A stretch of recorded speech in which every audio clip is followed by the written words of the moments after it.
The most dangerous decision you can make during a collapse is the one that feels reasonable. Daylight feels reasonable. It feels calm, visible, manageable. You can see the road. You can read signs. You can tell yourself you're being smart. And that confidence is exactly what pulls people into the open at the worst possible moment. When systems begin to fail, the day doesn't protect you. It exposes you. Daylight belongs to the crowd. The moment evacuation starts, the sun turns every street into a stage. Cars stack bumper to bumper. Side roads fill with people trying to outthink each other. Gas stations become choke points where frustration accumulates faster than fuel. Every move you make is visible. Where you're going, what you're carrying, how fast you're moving. You're not just traveling, you're signaling. Visibility changes behavior. People don't move logically when they're scared. They move socially. They follow motion. They copy direction. They assume the group knows something they don't. In daylight, movement attracts movement. You don't get to choose your pace or your spacing. You get absorbed into a flow that doesn't care about your plan. And once you're in it, getting out costs energy you don't have. Crowds also collapse nuance. Your careful decisions get flattened by other people's panic. A slow, deliberate route becomes blocked by urgency. A quiet detour turns into a bottleneck because others noticed it too. In daylight, every good idea gets shared instantly and ruined just as fast. What starts as escape turns into congestion. This is also when authority sharpens. Daylight is when rules appear. Not stable rules, temporary ones. Checkpoints pop up where no checkpoints existed yesterday. Streets close without warning. One official says, keep moving. Another says, stop. You wait. You explain. You get processed.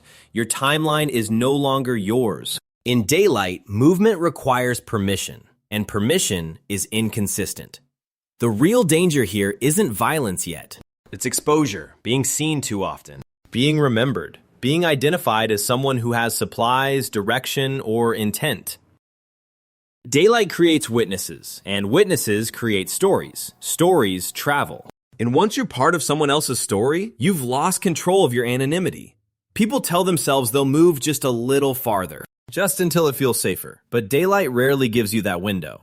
Every hour adds more people, more rules, more friction. Options don't expand, they collapse.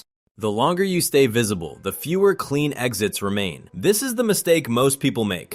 They don't leave too early or too late. They leave at the same time. They confuse urgency with safety and visibility with control. The danger isn't evacuation itself. It's synchronized evacuation. Those who survive longest understand a hard truth. Safety has nothing to do with being seen. It has everything to do with timing. The safest moment to move is when the world isn't watching itself, when attention is low and patterns loosen. Night doesn't feel safe.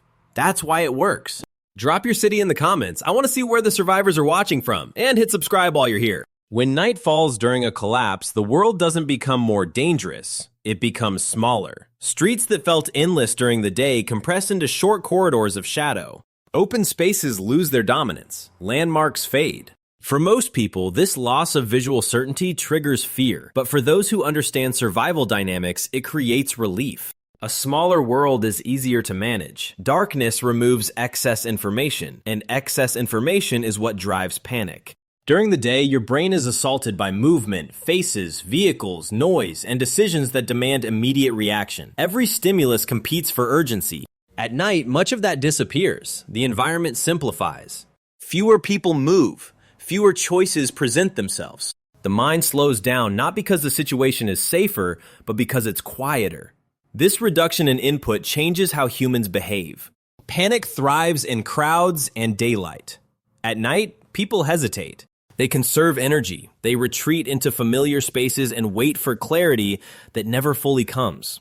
Most individuals interpret darkness as a signal to stop. That instinct clears the environment for those willing to move anyway. Movement at night becomes intentional instead of reactive. You're no longer pushed forward by traffic flow or social pressure. You move because you choose to, not because everyone else is moving. That distinction matters.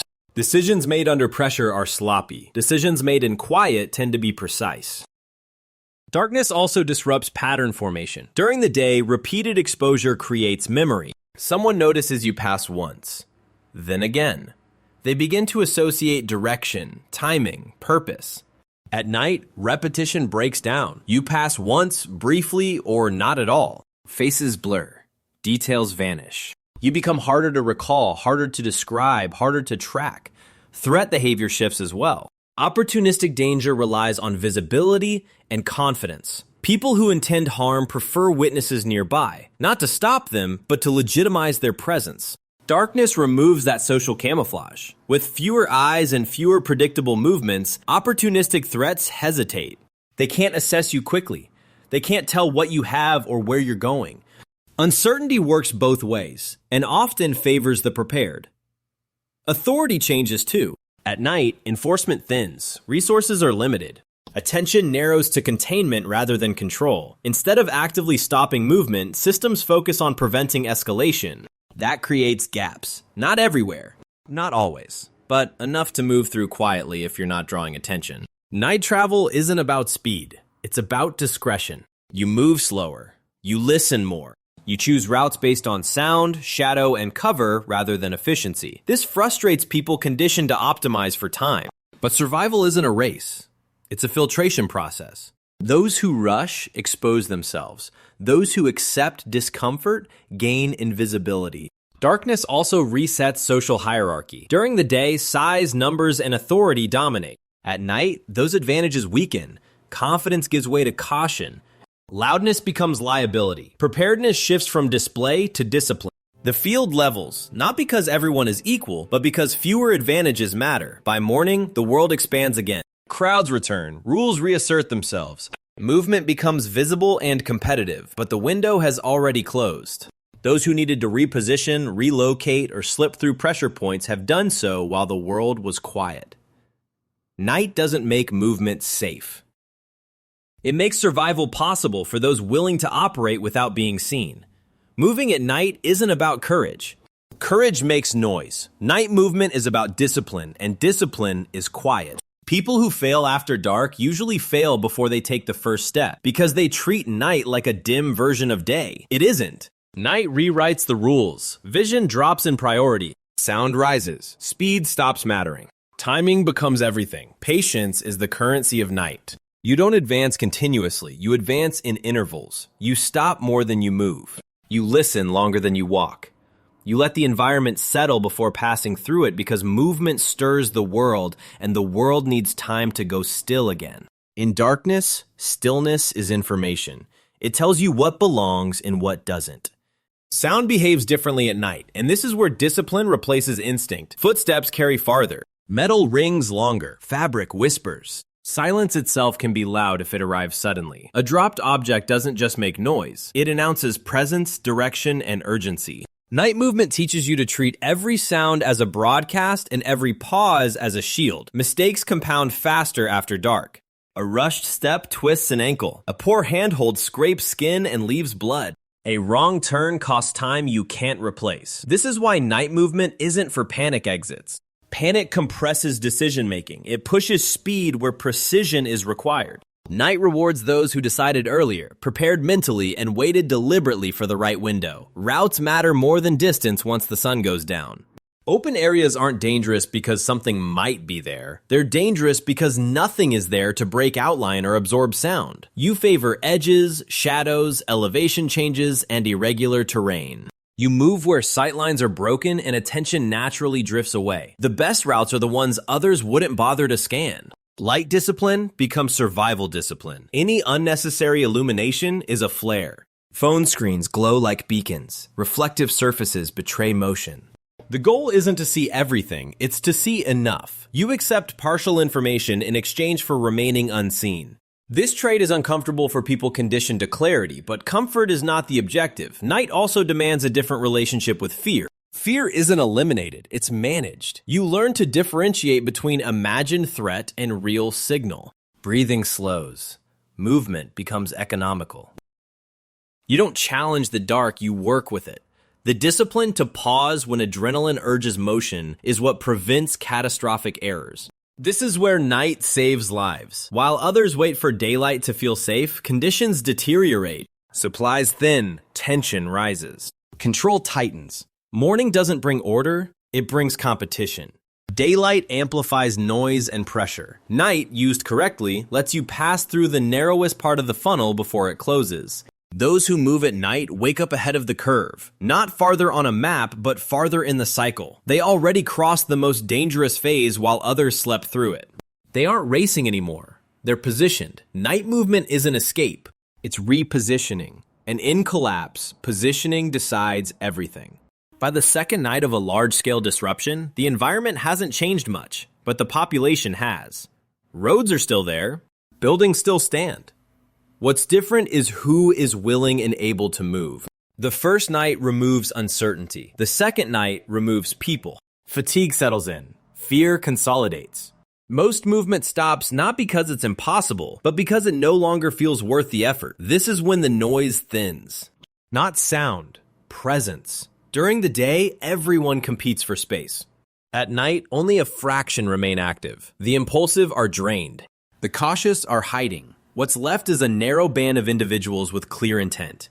And that's when night becomes a filter instead of a cover. Threats don't vanish after dark. They lose structure. Groups that looked confident in daylight fracture once visibility drops and coordination costs increase. Leadership weakens. Signals fail. Backup becomes uncertain. The same person who relied on numbers, posture, or reputation in daylight suddenly has to operate alone. Many can't. Hesitation replaces aggression. This is why night consistently favors the prepared individual over the dominant group. A single disciplined person moves more effectively in darkness than a loud cluster ever can. Groups generate noise, require coordination, and depend on visibility to function. Darkness strips them of all three. Night also removes pretense. You can't fake awareness when you can't see well. You can't bluff confidence when your breathing gives you away. You can't rush without consequences. The dark demands honesty from your body and your mind. If you don't know where you're going, you stop. If fear spikes, it shows immediately, in posture, foot placement, and timing. Those who survive learn to treat night as feedback rather than threat. You don't push through discomfort, you pause and interpret it. If an area feels wrong, you wait until it settles. If sound increases unexpectedly, you freeze and let the environment reveal itself. If movement appears ahead, you reroute without emotion. The objective isn't to dominate space. It's to pass through it without being noticed. Night punishes impatience. It rewards delay. This reverses most people's instincts. Panic wants progress. Survival wants precision. Every minute you wait instead of forcing a decision reduces exposure and preserves options. In darkness, time becomes a tool rather than an enemy. Intent also becomes clearer after dark. People who move at night aren't wandering. They aren't searching for safety signals or following crowds. They're solving specific problems, exiting a choke point, bypassing a barrier, relocating before control reasserts itself. Night movement isn't exploratory, it's corrective. By dawn, these individuals are no longer evacuating. They've transitioned. They're no longer part of the visible flow. They occupy quieter zones, lower friction spaces, areas that still function just enough to support life without attracting attention. They didn't outrun collapse. They stepped sideways while others surged forward. This is why night doesn't protect everyone. It selects. It removes those who rely on momentum, visibility, and reassurance. It favors those who planned before moving, who understood that survival isn't about being faster or stronger, it's about choosing the moment when fewer people are watching. By the time most people realize the window has closed, the night has already done its work. Every morning after a collapse feels calmer than the night before. Streets look clearer, people are visible again. Systems appear to be reasserting themselves. That appearance of order is what pulls people back into the open. And that's why each new day becomes more dangerous than the last. What looks like stabilization is actually consolidation. As days pass, daylight fills with rules. Not written laws or clear instructions, but improvised boundaries enforced unevenly. Barriers appear where traffic once flowed freely. Informal checkpoints form around fuel, food, and intersections. Groups claim responsibility over space simply by occupying it long enough. Movement is no longer assumed to be legitimate. It's questioned by default. Early in a collapse, daylight is chaotic. No one is fully in charge. Confusion dominates. Later, chaos gives way to control. But this control isn't centralized or fair. It's fragmented and selective. Different blocks operate under different expectations. What's acceptable on one street is forbidden on the next. Consistency disappears and inconsistency creates danger. This is when daylight movement requires justification. You're no longer just passing through an environment, you're entering someone else's zone of concern. People want to know why you're there, where you're going, and what you're carrying. Every answer you give becomes a potential problem. Too confident looks suspicious. Too vague looks evasive. Silence looks hostile. Movement becomes permission-based without ever being formally declared so. You stop moving freely and start negotiating passage with strangers, groups, or overstretched authority figures. Each interaction costs time, energy, and emotional control. Each delay increases exposure. Each explanation creates a memory of you. Those who already moved at night avoid this phase entirely. They aren't transiting anymore.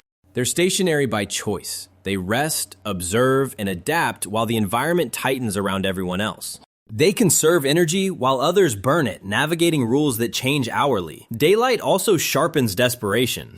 Supplies are visibly scarcer, lines are longer, tempers are shorter. People who were cooperative days ago are now defensive. The margin for error narrows dramatically. A misunderstanding escalates faster.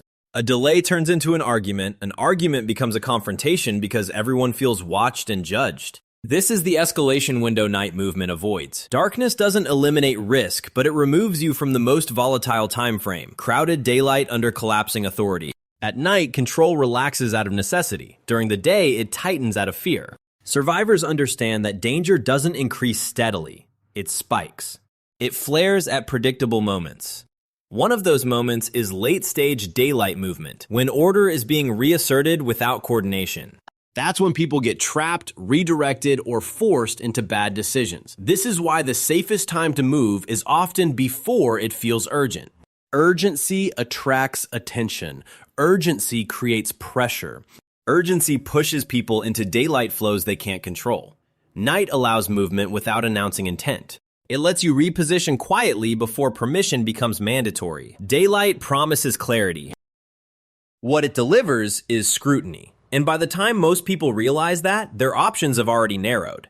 Night doesn't save lives because it hides danger. It saves lives because it forces clarity.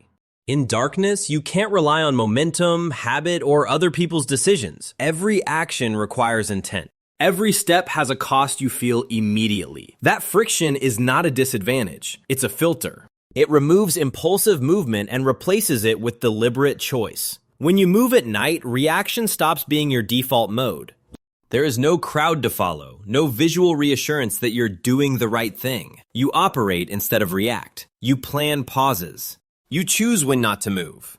That single shift, from reacting to operating, eliminates a huge percentage of fatal errors people make during collapse. Most evacuation deaths aren't dramatic. They aren't caused by direct violence or sudden catastrophe.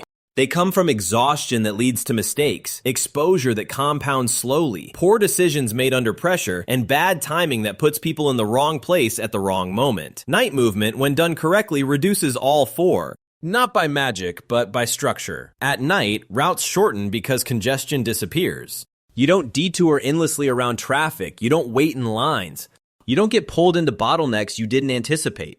The map becomes smaller and more honest. Distance is measured in effort, not miles. Conflict drops because competition fades. During the day, people compete for space, fuel, food, attention, and authority approval. At night, most of that competition pauses. Fewer people are asserting claims, fewer people are watching. You're not negotiating constantly, and negotiation is one of the fastest ways to burn energy and attract risk. Energy preservation is the hidden advantage. Every daylight interaction costs mental focus. Every explanation drains patience. Every delay raises stress. At night, movement becomes simpler. Fewer conversations, fewer decisions, fewer interruptions. You spend energy moving instead of managing people. Night also destroys herd logic. Herd behavior is driven by visibility and reassurance. People feel safer when they see others doing the same thing. Darkness removes that feedback loop. Without visual consensus, individuals either stop moving or start thinking. Survival has never favored the herd. It favors those who can function without it. This is why experienced operators, responders, and planners have always respected night. Not romantically, but practically. Night is when systems rest, when staffing thins, when enforcement shifts from proactive to reactive.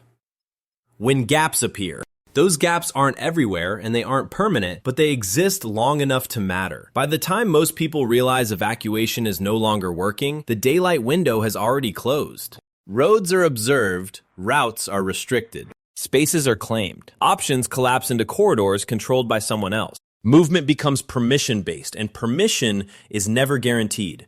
Those who moved at night didn't outrun danger. They avoided the conditions that create it. They repositioned before pressure peaked. They crossed thresholds while they were still soft. The world doesn't collapse in a single moment. It tightens gradually, like a net. Night gives you the chance to slip through while the weave is still loose. In the moment you choose when to move, instead of being told when to move, you stop being part of the collapse. You start surviving it.